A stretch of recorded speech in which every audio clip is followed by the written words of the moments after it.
Yung ikinagagala? Oo. Someplace na dito. Yeah, I know. Oh, I thought you asked me about it. Sige, translate mo pa. Thank you for coming. Sana gusto mo yung mga regalo. God bless. Jameson. James. Thank you. And I love you po. Ay, I love you agad. Franco. Grade 6. Kala ko grade 6 na siya. Thank you for coming to Remy House. And ano? Sorry, hindi ko mabasa. Miho yata, Miho po. Miho, my heart? Opo. Okay. Oo. Maraming salamat sa pagpunta dito.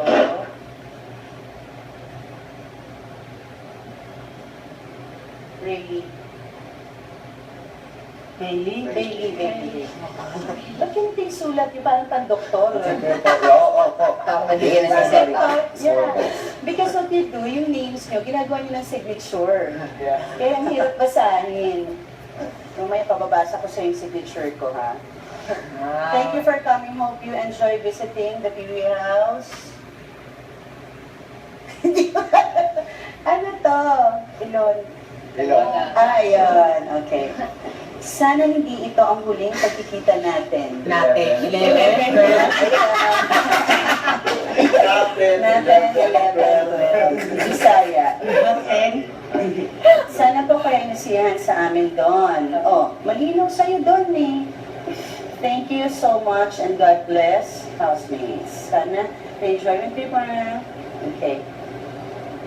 Jimboy.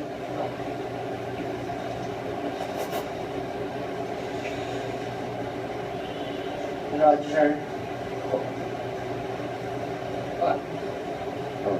Pangatis ko lang. May nakalimutan pa ba ako? Rokat. Richard. Hindi, isa. Roger din. Richard. Richard. There's no period in the I. You forgot? It's okay. No big deal. I don't like the dot kasi. Huh? I don't like the dot. That's I usually don't write the dots. Oh, yeah? It's okay. Special. Hearts. Pauso mo yun eh. Give me power so. Push mo It's yan. like Bailey, he writes his H's in his case. Saka baka masaya. Kita Ganito na lang natin. And then,